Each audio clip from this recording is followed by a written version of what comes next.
Blessed risings, good afternoon or good evening, depending on where in the world you are tapping in from. You got to keep in mind that Keep It P Podcast is a global show.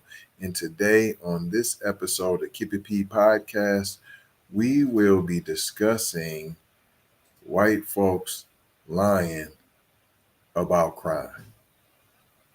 We'll be discussing that and more after these brief messages. Down on the couch, candlelight and all say it's delicacy, but I just gotta pause. You got questions, so do I. Why your tongue deep where the moon is down on the couch, candlelight and all say it's delicacy, but I just gotta pause. You got questions, so do I. Why your tongue deep where the moon resides? Oh, why you back? Welcome back. The raw numbers are clear.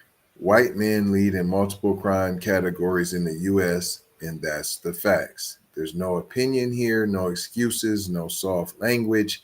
Accountability is simple. The numbers speak for themselves. When it comes to scrapes and sexual abuse, 57.5% are white men. Real crimes, real victims, no spin. Domestic abuse, you guessed it, white men. They top the charts in intimate partner violence arrests. What about pedos? What about messing with little shorties and kids? A whopping 200,000 arrests for white men compared to 2,500 for Black individuals. That's including women, whatever you claim you are. So that's the whole community. It's the whole community. Then they want to talk about drug dealing. You want to talk about that? Do you want to talk about that? Who's selling all of the schmack? White people, including juveniles, right?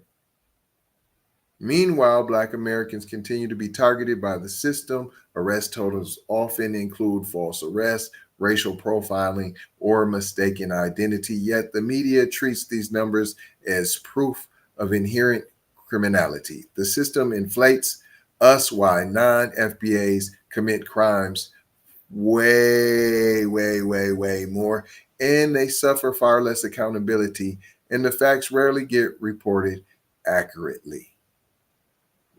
You think I'm the only one? Hey, no, Keep It P Podcast, they just always talking that, man, they don't never. Well, take it away, Cam Newton. It took a white man to tell me. He says, how is it when a black man kill a black man, it's not really outrage? Yeah. But when a white man kills a black man, it's going to start a riot. The American media has manipulated the narrative of crime. Black on black crime is a made up thing. You have never heard white on white crime. Never heard the Asian on Asian crime. They have tried to fraction and compartmentalize us to feel as if where the crime is where we are. Go ahead. The lead murderers in America are white men. The lead robbers in America are white men. The largest amount of rapists are white men. The highest number of domestic abusers is white men. The highest number of arrested pedophiles is white men. The greatest number of drug dealers arrested is white men. But if you ask the average American who are the proponents of crime, is a black face to it. They're now trying to create this narrative that the immigrants are bringing in the crime because they never want to own up to what it is that they have done. Part of our responsibility is to pull the sheets off. We had a shooting here in Georgia not long ago. A young man named Colt, 14 years old, went and shot up his high school. His father's now being charged. Can you imagine what conversation me and you would be having if Colt was black? and Colt's black father gave him a gun. The television, the internet would explode on the irresponsibility of black fathers, on why it is that young black men have guns and are carrying guns. It has always shifted to make black men feel hyper-aggressive, hypersexual, and hyper-criminalized. It's part of a larger, historic, original sin of America that always criminalizes and points their fingers at black men when it's absolutely not true. The overwhelming majority, Cam, of black men who are under penal supervision are under penal supervision for nonviolent offenses. They're on ankle bracelets, home monitors, on parole, on probation, for possession, not for distribution. It may not sound like it's significant, but it's very meaningful. And so that's why it is that we've got to ask the hard and the difficult questions. Where is criminal justice in America? And is justice just us? Boom. It took a white man to tell me. Boom. You heard it here. You heard it here. You heard it here. From an FBA perspective, it's simple. Stop letting anyone distract you with lies or narratives that shift the responsibility.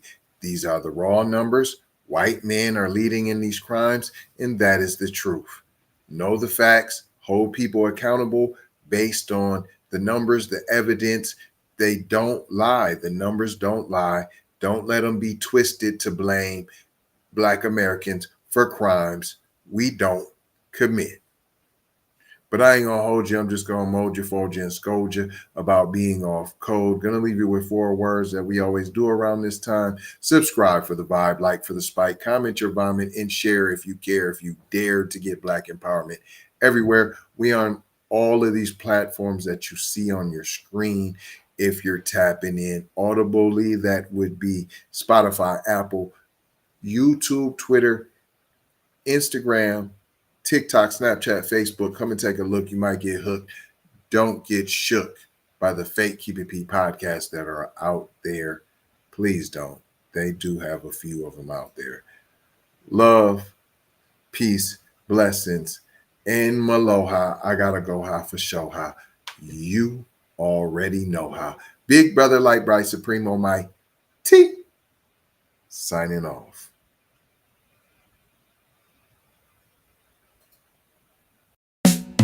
You won't listen to me, oh, but you will listen to a white hoodoo.